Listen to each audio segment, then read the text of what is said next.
Welcome to the latest episode of 305 Vox Populi here in the studio at St. Thomas University. And with us today, we have the one and only Ruben Rabasa. How you doing, Ruben? Wow, what a nice presentation. Vite. This is nice. So, Ruben, to kick it off, Okay. several months back, we had Vanessa Garcia on our show. Vanessa's Okay. a great friend of yours. Vanessa wrote writes for Sesame Street, Caillou, you name it. But Vanessa did something. Amparo, which was phenomenal. It's a phenomenal. show, yeah. But she did something else. She did Rubenology. And many people throughout the country, throughout the world, have seen your face, but didn't know your story. And Vanessa did such a great job of working with you to tell your story, how special that story is. But it all started with your why, when you realized that acting was in your future, right? Growing up, como tú dijiste earlier, querían que ser un doctor, to be a doctor, an attorney, un pelotero, football, but you wanted to go in a different route. Why?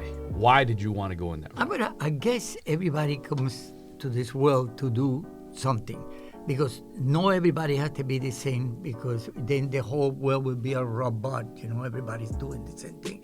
So the main thing is, I always say that, when you have kids, there's 3 steps. I always use what they call my rule of 3. And it's observe, accept, and educate. When you have kids, observe them, then accept what they want to do, and educate it according to what they want to do. So I always want to be an actor. As a matter of fact, I think the day that I was born, when the doctor hit my ass, I go, wow! We got to get a clip of that. We got to find a clip of that, because that'd be awesome if we could have that. That would be nice. Finally. Okay, so, but that's what it is. I always say that you're supposed to do whatever you want to do, and your mother and father supposed to help you to find the right way and to make you the best on whatever you want to do, but not go against of what you want to do, because that's not good. Because they say, well, my mother and father don't want me to be what I want to be. I mean, that's ridiculous, that's stupid. You know what I mean? So that's what it is. So I always want to be an actor. That's awesome. So Ruben, what was that first acting opportunity that you jumped in, from having the dream of being an actor, from getting the spanking and showcasing that, to your first gig in acting? Well, it was in the school. Every time that they need somebody to do a show, they always looking for me and say, hey, Ruben, you want to put this together? I said, of course. And I was the first one to do the show. When I came to the United States, they have a group they call Añorada Cuba, which is, we used to do a show about music from Cuba, and we do it in the street. And sometimes people don't understand that, but we do it, and sometimes they throw tomatoes and everything to us, but I don't care. You know what I mean? I just continue working, and I really, we used to dance. As a matter of fact, I did it. I remember this one. I did a show at Lincoln Center in New York City, and it was in the street, and I was doing the play they call Mephistopheles, and that is about a guy that he's old and he sells his soul to the devil because he's in love with this girl. So at the beginning of the show, I'm supposed to be an old man, all dressed up. I said, Margaret. And I'm supposed to say that it was in Spanish. So I'm going and talking, and then there was this guy, he was drunk in the audience, and he started saying, man, I don't know what you're talking about. You speak Chinese. And then he started making all kind of things. So he walked to the stage, and he got a knife, and he cut my costume. And I was so nervous when that happened that I turn around and I go to the girl, Margaret, I love you, because I want the guy to see that. Because I was supposed to do the play in Spanish, I started talking in English, and the director said, are you crazy? So they come out and they say, this guy. So the police come in and they took the guy. So that's what happened when you do theater in the street. It's really crazy. But that was the first show the first experience that I had that was really very scary. Yeah, that's a wild experience. So Yeah, from I that, know. from that crazy experience to turning it into a full-time career, right? A lot of people look at their passion and they get nervous because, especially at the beginning, right, it's hard to monetize it. When was that first opportunity that you said, you know what, I made it, I'm gonna do this forever? Well, when I first had made two friends and they have a theater and I start doing theater, and that's when I say, this is what I like and this is what I'm going to continue doing. So, but then what I did at the beginning, I used to bring plays from South America, translated into English, and show it to the American people and tell the stories from different part of South America, like from Brazil, from Colombia, from Peru, from Cuba. And we do a lot of shows like that. And we did it in Spanish and English. And that's it.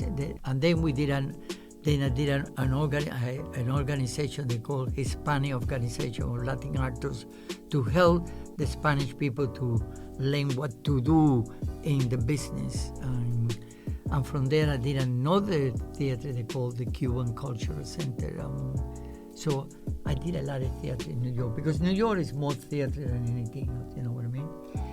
So then I decided to come to Miami, and I came to Miami and I did a lot of the first movie that I did called Bash 73. And it's supposed to take place in this nightclub. I was supposed to be a policeman, and this girl supposed to sell me some drug. And when I see the opportunity, instead of grab the girl right away, I start shaking and doing things because I want the camera to continue watching me. So I make it wrong. I say, you're not good. And then the director say, the director was but I want to do all that. So I start running and I told the girl to run. Well, anyway, so I was so excited and the director was filming the whole thing. So I was so excited that I invite a lot of my friends. At that time, it was close to 70 people that I invite to see the movie. When we got to the movie, my scene was behind the credit of the movie. So the only thing you see, Bash 373, and everything happened behind, and you can see my bald head go from one side to the other, and that's it. There was nothing else there. And everybody said, Ruben, you made me pay money to see the movie. Then the only thing we see you is your bald head go from one side to the other. I said, well, I don't know. I don't know that.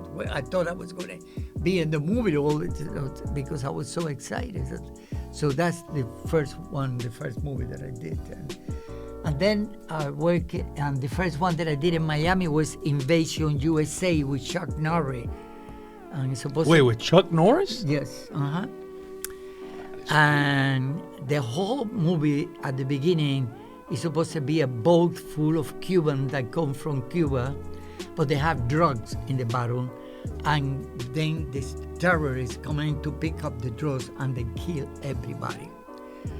And at the beginning he said, Ruben, I had to fill the boat with Cubans. I said, well, I don't know if I can find that, but I tried.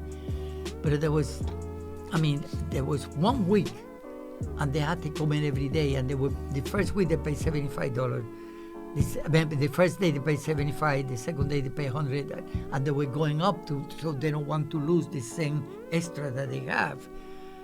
And I found a whole group of Argentinians, and they speak completely different from the Cubans. So I had to teach them how to say libertad because they said it in the wrong, So I got my mother, and my mother, I said, Ma, do you want to make some money? Do you want to come to do the movie with me? And she said, yeah, okay, but I'll never do that. I said, don't worry. The only thing you have to be in the boat. So they're giving the Virgin of Charity to my mother. And my mother said, this is a sacrilege. I don't want to carry this. Oh, Virgin, I'm sorry. I said, Ma, they're going to pay you $75. Mama said, okay, give it. So, because my mother, it was something. So she take the Virgin and they prepare whole body because everybody going to get killed. And we got explosions in the body. So my mother, they say, okay, soon as you hear the explosion, everybody's going to fall down, and please, you're not supposed to move or anything. So do you understand, Mom? So I explained to my mother in Spanish. So they started like, da. And my mother took the Virgin in front of her like that, and she said, oh my God, Virgin, they're going to kill me, they're going to kill me. So finally she died, and then a guy put a foot in her face, and she's going, remove your foot from my face. And the soundman said, one of the dead men is dying, is talking. I said, that's my mom. But anyway, they cut that off. We gotta find it. And then after that, they throw me overboard down in the water. And nobody told me that it was a scuba diver down in the bottom. And I thought it was a shark that was going to bite my feet. Because when they grabbed my feet, I got so nervous that I went. And the director got the camera and said, my guy, he resuscitó. So I come up and they had to call me again. Go ahead, I'm doing it again. But nobody told me that there was a scuba diving down in the bottom. So, that's what's good about movies, you have all that fun there doing all that. Yeah, that's true. A lot of fun, and going from Chuck Norris, right? Working with Chuck Norris, Miami Vice, Police Academy, classics, Miami Vice, Police Academy, just everything else you're doing. Right now, the Ant-Man, one of the biggest movies out, and you were in the trailer, and on top of that, you were in the movie. You know how does that feel from taking it from a kid as a dream, un sueño, that you wanted to be an actor, and then now you're in a Marvel movie. You've done all these incredible things. You're in a Marvel movie, and you're looking back. How does it feel just looking back from that dream to being on the stage? Not only Marvel, Netflix, right? You have 2 Netflix shows, one that's coming out and one just came out. How does that feel looking back from that dream? I mean, I feel great. I love that I made it, you know what I mean? And even if I don't get an Oscar, or even if I don't care. I'm so happy to doing what I like that it doesn't matter. And it's a matter of fact, if anybody called me and said, Ruben, I want you to do a small part or whatever, I do it because this is what I love. And for me, I don't consider that a job. I consider it a hobby. I love what I'm doing, and it's wonderful. It's really very, very, very interesting. I'm sorry if my English is not that good, but but sometimes I have an accent. Your English is perfect. It's perfect. So with that, I think that means so much to our youth, right? Where you're telling them, follow your passion. Once you follow your passion, you'll see things fall in line. That's right. And what you're doing today is truly, truly phenomenal. So I know the students had a lot of questions lined up for you. They're really excited that you're here. They started looking at your history. Some of them were like, yo, I'm a huge fan. They want to take pictures with you. So I'm going to hand it over to them for a couple questions. Whoever wants to break the ice, go ahead. So you mentioned earlier about how you were just on Ant-Man and the Wasp. I wanted to ask, what was that like? Like, what was it like being on a Marvel set in comparison to like all the other jobs you've done before? First of all, it's a lot of money. The whole movie cost so much money. I mean, do you know that in the first week they raised $360 million, okay, around the world. So, but they spend so much money. When I went to see the movie at the end, and they start rolling all the credits, my God, you sit there and watching people. And the day of the opening night, the theater in LA is 1,500 seats, and there was packed. And they don't have everybody. They only have a few, and you are allowed to only have two people for one. They don't. It was impossible. So everything there is if you ask for, I don't know, for anything, they bring it over. They got everything there. You don't whatever you want. They because they got the money, and they ready for you to do it. And it's really unbelievable, to work in a movie like that. Yeah. Lou? You went from, an actor who was really just trying to make it here in the United States, between language barrier and just knowledge barrier, to having heavyweight actors like Paul Rudd and directors saying that it's an honor to work with you. How's that feel? When they sent me that in my Instagram, which was TikTok, the one they find it, I couldn't believe it. I said, "Man, somebody put that voice in there to make me happy." I don't believe that they were talking about me like that, because remember my scene is only 3 lines at the beginning and 3 lines at the end, but there's not a small part. It's in the way you do it. That's the most important thing. So I feel very proud in the way they talked about me, and I didn't expect that really. I don't expect that from them, but I'm very proud. And I remember the day that I went to the opening night. I was walking between everybody, and when the director see me, he said, "Ruben, you made it. You came from Miami. I'm so proud of you. You're here." Everybody started looking at me. So, when I walk inside of the room, nobody recognized me. Everybody was waiting for Paul Rudd, Michael Douglas. I was nobody. But as soon as the director talked to me, everybody right away paid attention to me. You know what I mean? That's awesome. Yeah. So you've been an actor for decades, since like as early as the 50s. So you've been there since they were shooting movies on film, and it evolved into like digital cameras and stuff like that. So how would you describe like the, from your perspective, just the way everything has evolved, and like how do you think? Because when I think of an older person around all these like crazy computers, I think that they must think it's like really insane. You know what I mean? No, I got used to. I know when I was born there was only a radio, but you go used to the phones, the cells, the camera, everything. I really go crazy sometimes. I don't know what to do. You know what I mean?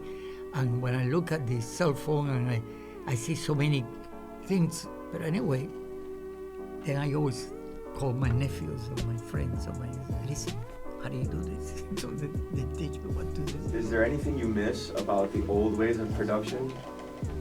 To be honest, no.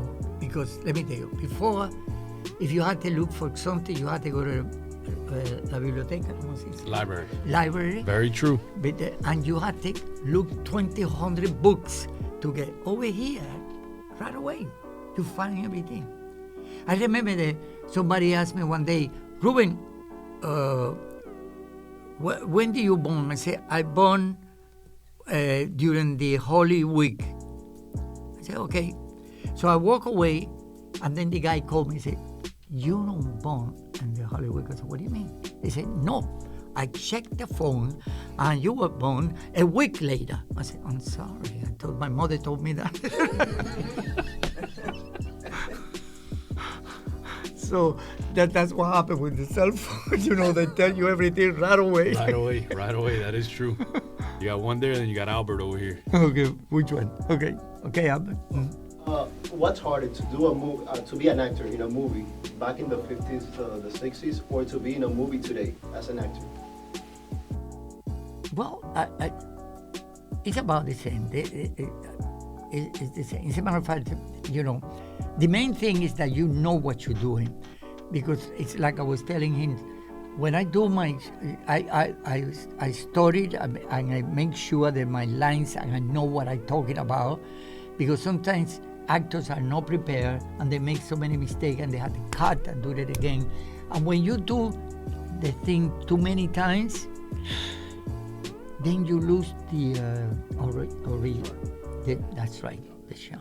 You lose the original, And so the main thing is, because the cameras is, even though the old ones are different from the new one, but the only different now that it's perfect, like K4 or 4K. So, everything is perfect now. I mean, you can, you watch the old movies, and the old movie, they were black and white. Then I remember when the color TV came from Cuba, we used to put a piece of paper with 3 colors to see people in color. So until finally we start getting, and now it's almost like, I bought a TV, 85 inches. My God, it's like in a movie. I watch it, I'm so excited about it, watching the whole, everything is perfect, you can see everything beautiful like that. Mm-hmm. That is true. Like, you've been doing this for like a while, and you say like actors mess up all the time. Like, do you still get nervous at all, like in any like productions you go in, or any scenes you have to do, or is it like pretty much just? Well, no. If I, like I say, if I know what I say, I don't get nervous. The problem is, let me tell you what happened one day. I went in on the audition, and I was supposed to do this monologue, so I was all night learning the monologue. Oh my God, I got it. And when I come in the next morning, the casting director came over to me. She said, "Ruben, they changed the monologue." I said, "What?" I said, "No, they're going to do a different monologue." I said, "I'm sorry, but I cannot do that because this is in English. It's not easy for me. If it was in Spanish, I don't mind, but in English." "Oh, Ruben, don't worry. Everybody's in the same boat." I said, "Yeah, but my boat is sinking, okay? So you better..."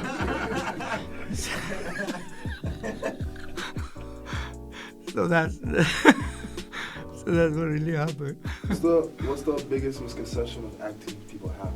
I'm sorry? Like, what's the biggest misconception of acting that people have? Like, what's something they don't really, like, what they think, like a stereotype of acting that people don't really know about? Well, that you've noticed, like, once you went into the acting where you're like, okay, it's not like what I thought. Oh, I see what you mean. Okay, well, I was telling him that I did an audition for Elian. Elian was a guy that came from Cuba when his mother and he drowned in the middle of the sea. The mother drowned and he was safe. And they brought him into Miami. And then when the father came to pick up her son, because Fidel Castro made him to come to pick up his son, they changed the whole story, and they were saying that the people from Miami want to separate the father from the son. And they did a movie about that, and they want me to do the part of the uncle. And when I do the audition, I don't know if you remember what happened with Ilian.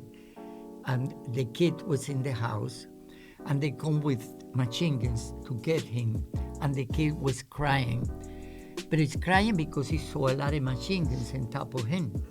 No, because he wanted to go back to his father in Cuba. And when they do the movie, they change the whole idea. And they want to look, the Cubans in Miami, to look bad, that they want to separate the kid from. So when I did the audition, even though they didn't want me to do the part, I said, no, I'm not going to do it. And for me, it was very important at that time because it was a movie that it would put me in the map. But I don't want to do it because it was against my principles. What's going in Cuba with the communists? I don't want to do that. Yeah, that's extremely powerful point, and I think a lot of times a great lesson, right? You have to stick to your principles, even though if at that moment you feel that you're going to lose out on an opportunity. But I think people respect you more in the long run. Right? Oh, definitely. And that's a great point that you just made. I see a couple other hands up, a couple other questions. Yep. So obviously you've worked with a lot of big names in Hollywood. Mm-hmm. I wanted to ask, what are some of your like the coolest legends that you've met, and like some stories that you have with them? Like, let's say you said you met Chuck Norris, who was really popular back then, Paul Rudd, who's popular now. Well, I worked with John Travolta, I worked with Colin Firth, Andy Garcia. I worked with what's the other actor? Oh my God, I forgot. Oh, Stephen Bauer. So I've been working with a lot of actors. But sometimes when you do a movie, you don't work with the actor that is in the principal. Maybe it's a scene that got nothing to do with the main actor, unless I work with the main actor. You know what I mean? So now that you've done pretty much everything, like, would you say you'd rather be in front of the camera, like being in the scene, or would you rather be developing the scene? No, I always like to be in front of the camera. Yeah. No. Sorry. Mm-hmm. Who inspired you to be the actor, entertainer that you are today? Like, who is someone growing up that you mimicked, that you looked up to, that you said, wow, that's really cool? Nobody. My whole family, it was against that. No, I was born with that. As a matter of fact, I don't remember. There was only one, my mother's cousin, that he used to sing in a trio, but I never see him. But there was nobody who said that I can say, oh, I want to do it because my uncle is doing it or my brother is doing But it. nobody in Hollywood, like no one famous that you looked up to, as far as, you know, someone that you saw on the silver screen, or you're like, man, that's I like that style, I enjoy that. Oh, I see what you mean. Well, I remember in Cuba, I watched the American movie, and the first movie, the one that I enjoyed was 1, 2, 3, or 4 o'clock rock. The rock, the people were dancing, and I love musical. And that, the one that I like, I forgot the name of that movie. I saw it in Cuba, and I was dancing, inside of the theater. And everybody said, it's crazy. But I was dancing because the music was great, and I loved that. But that inspires me that I say, I want to I want to do a musical. I want to do a musical. But I know. As a matter of fact, I started my career singing opera. And That's interesting. I know, very interesting. So somebody said to me, Ruben, how can you sing opera? Only fat people sing opera, and you're very skinny. I said, oh, you know, that's a good point. Maybe I had to get fat. No, I'd rather be in the theater. I think the movie you're talking about is Rock Around the Clock. Yeah, that's right. Yeah. That's the one. Yeah, Rockin' on the Clock. Yeah, that's right. That was an amazing movie. I remember that. And then, of course, I loved Elvis Presley. And at that moment, I used to have a lot of hair, so I do the hair in the front like that too. As a matter of fact, I have a picture of here when I came from Cuba that I'm going to show it to everybody. Let me see if I have it here. I can. Oh, we're gonna put that as part of the episode for sure. Let me see. Where is it? How do you get the picture here?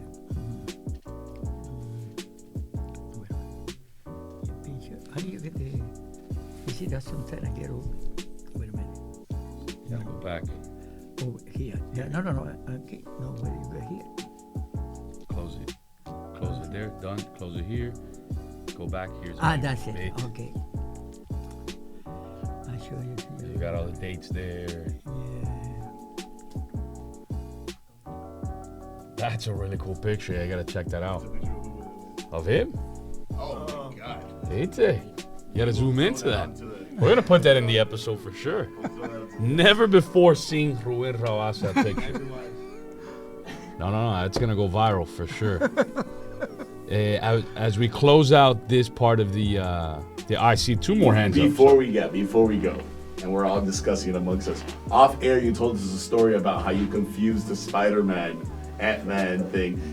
So Manny, can you take the full, take it from there and Yeah. So how did that go down? Because it went from a genuine confusion to something that changed even the movie, right? It's in the trailer now. It changed your trajectory in the movie. Talk to us about that, because it was a genuine When they called me to do the audition, I went over. And they don't call me to do the audition. They called me and they said, Ruben, they want you to be in the Ant-Man and the Wasp. So I went to California, and I thought I was going to be in the movie. So when I got there, I said, where's the script? They said, no, it's an improvise. I said, okay. So they say you own this cafeteria, and Paul Rudd is going to come in and you're going to give him the coffee and the donut that he ordered on the phone. So, okay, so he walked in and said, "Hi, Ruben." I say, "How do you know my name?" "I don't know." Well, anyway, so I got everything ready for you. So he's going to pay. He want to pay me. I said, no way, Jose. Your money is nowhere here. No. So he took the money and he put it in my tip bags. And when I see all that money, and I see he's walking out of the door, I say, "Thank you, Spider-Man." And everybody start laughing. I said, "What are they laughing for?" And the director came to me and said, "Because it's not the Spider-Man, it's the Ant-Man." I said, "Oh, I'm sorry." So that Paul Rudd came back and said, "No, leave it like that. I love it. Leave it like that." So they leave it up. And they start putting the trail in every movie. And people start laughing every time they see it. So they decided to put me in the movie. I thought I was going to be in the movie. No. So not only they put me back in the movie, they brought me back and they did another scene at the end of the movie with me doing something stupid to again. But well, I did it. That was good. Yeah, we got to check that out. Now we got to check out the movie to check out now that scene you have for to sure. see the movie to see what did I say. Okay. Oh, for sure. Hey, one more question and then we'll start closing it out. Just a little tidbit. I just thought of it right now. Did they give you any like merchandise from the film, like like an Ant-Man shirt or something like that, to like remember the production or something like that? No. What happened the day of the opening night? I had to go and buy the T-shirt because I was dressing with a suit and everything, and they said, "No, Ruben, you have to dress something with the movie." So I had to go and buy in Amazon the shirt, a T-shirt, and they say the Ant-Man, and then I walk with it, my jacket and the Ant-Man shirt. No, but they don't give it. I have it home. I should have brought it in today. We gotta make a "Thank You, Spider-Man" shirts for sure. Those will go viral. That would be something. Yeah, that would be something. That would be something. For sure. So Ruben, we kind of flip it around. We empower you to ask any questions. Any questions you have for me or for the students? No. A little different. What I love what you're doing here, and we need young people to continue with the movie career and the shows, because people get old and it's not the same thing there. What's good about acting is that no matter how old you are, you can always continue acting. The problem is the singer, they get old, the voice, they disappear, and the dancers is the same thing, but the acting is not. And the same thing happens with this, when you get older, you cannot carry things and doing everything, so you need young people to continue to do this job, you know what I mean? That is true. So in closing, we got two more things for you. First, if you can share some words of inspiration, advice, motivation to that future Ruben Rabasa who wants to follow in your footsteps of your incredible career that is still moving forward, right? Which is amazing. You look at your trajectory, and I think you have 4 or 5 projects that are pending, which is amazing. So any words of inspiration, motivation to that future Ruben Rabasa? Well, I always use something they call my rule of 3, that I say that the present is the most important thing in life. Because if you live in the past, you are depressed. And if you live in the future, you are with anxiety. And in the present, you can solve everything. And once you do that, and you know what you want, you got everything on your hands. You know what I mean? And make sure that you really, this business is very tough. I remember when I came to California, they told me there was 17,000 actors. So I remember that the first thing I saw in audition that they said they want a guy that is bald. So I thought I was going to be the only one. And when I got there, there was about 17 Yeah, man, we're bald lot of guys. bald guys. That think. So and what happened to let's say now I remember somebody say, "Oh, how much money you made?" I say, "I made it $5,000." $5,000 in one day, yeah, but I don't get a job in about 6 months. So when you divide it, that $5,000 in 6 months, it's nothing. You know what I mean?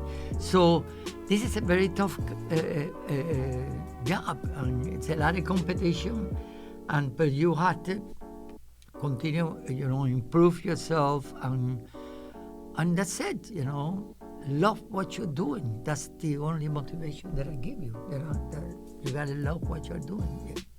That's true. And in closing, pretend that Lewis is Paul from I Think You Should Leave. Okay. And we got to do the water bottle scene. And I don't know if this is too much water. Whose water bottle is this? We got to drink a little bit out of it, right? Somebody needs to. Okay. No. ¿Cómo se llama? Luis. Luis, I think you flinch. Let me see. Okay. Oh!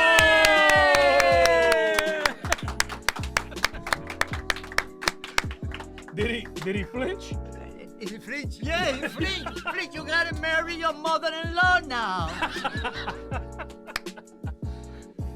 And there you have it, the one and only Ruben Rabasa.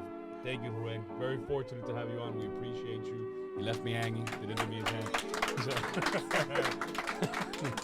We appreciate you, Ruben. Till the next Wednesday on YouTube, Instagram, Facebook, and Twitter. Bye now.